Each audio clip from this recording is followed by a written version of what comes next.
Good morning again.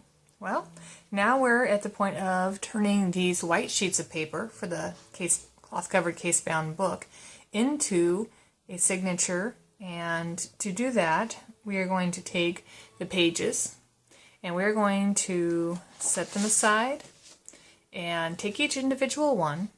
As you can see, we're going to fold it along the short edge at the halfway point. To do this, I generally just take it and fold it over. I line up my corners and then I press it down. Okay? If you want this to lay really flat, what you'll do is take your bone folder or the cap of a pen and just slide it over the crease to make sure it's nice and flat. We'll do this with each one of the papers in the book, including the inside cover pieces, those colorful ones that probably came with your book. Okay, and because of modern technology, I've actually created all of my signatures and set them aside, folded all of my pages. Now, once you have all your pages folded, what you'll do is you're going to nest 4 of them one into the other. What that means is once they're all folded and creased nice and flat, you'll take them, open them up, put the next one in so that each of these pages becomes part of a signature. Okay? So I have 4 pages folded in half and nested together into one signature. Now, I have set these aside and I have all 4 of the signatures right here. You can see that? Set up. I also have pre-folded the 2 extra sheets of paper. There are the cover pieces. And because I actually want this piece, this side showing, I'm going to fold these back the opposite direction so that when this is attached, you'll see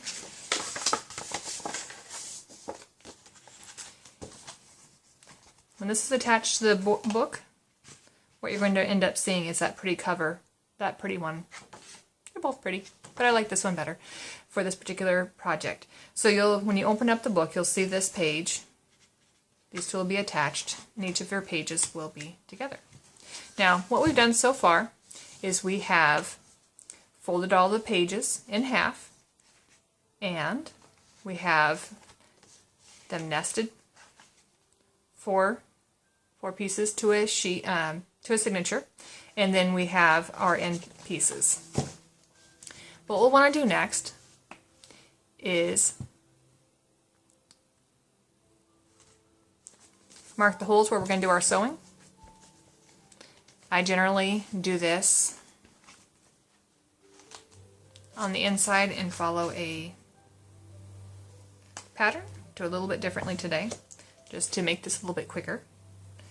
And what you can do to make sure they're all lined up evenly is take your pen, and I make several marks on them. I want to have even number marks for this particular project, and I'm just going to go ahead and you can use a ruler or flat edge, straight edge of some sort.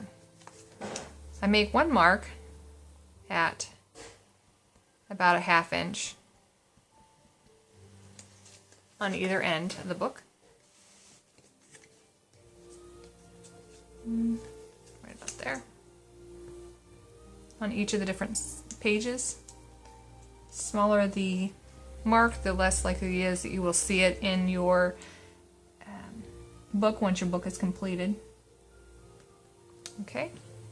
And then, because I have these 3 pieces of ribbon that we talked about earlier that we're going to help reinforce so that your linen thread doesn't pull through, I'm just going to kind of lay them out where I'm going to want them, approximately. And then I'm going to make, again, lines on either side, just like this. Okay. And do that for each one of them. Now,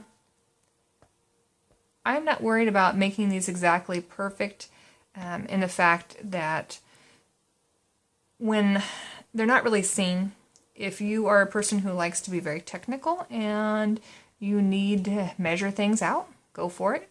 The main point is that you have a mark on either side of the ribbon, and one about 1/2 inch from the top, another one from about the half inch point from the bottom. And what this will do is these are going to be where we're actually going to sew through our signatures. And as we come, well, we'll get into it a little bit later, but basically we'll come out and then through and around this particular ribbon, and it will help to keep it solid in there. Okay, so I'm going to remove the ribbons, set them aside, and now, I don't know if you've noticed, but I have corkboard down on my tabletop so that I don't actually cut through on my tabletop. Now, you can use a old pair of jeans folded up nice and neat, tight, so that when you use your awl or your cutting device to make your marks, then that'll be, it won't cut through to your nice tabletop. So I've seen a couple different methods. I'm going to use the awl to do this, or some other, like you can even use a needle if you have a nice heavy sturdy needle. I find that's kind of difficult myself. Okay, I'm going to mark each one of these a little bit darker so you can see what I'm doing.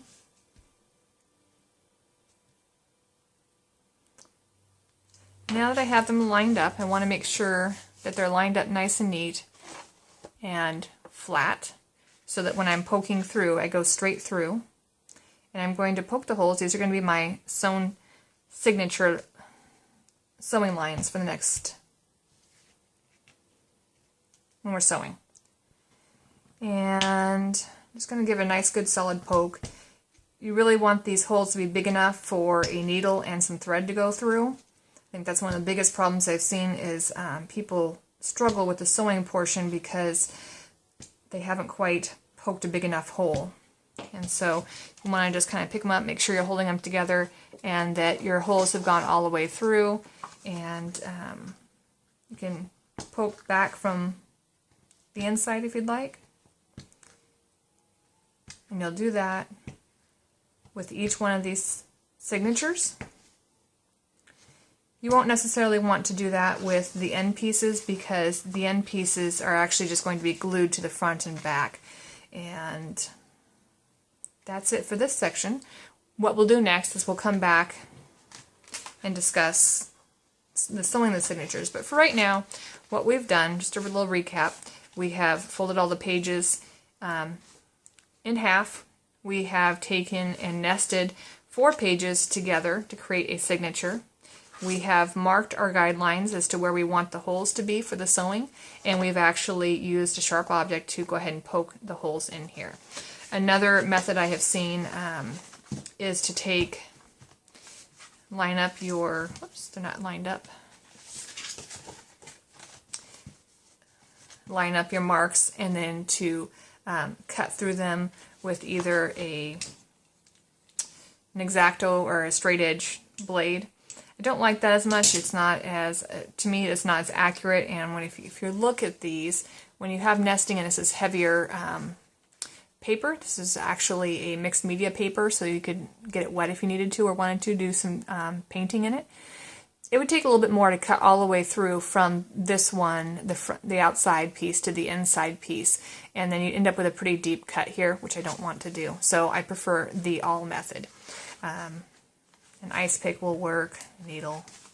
Okay, I think that's it for this section. We've created our signatures, and now in the next video we will actually show you how to put it together to make a page block. Thanks for watching.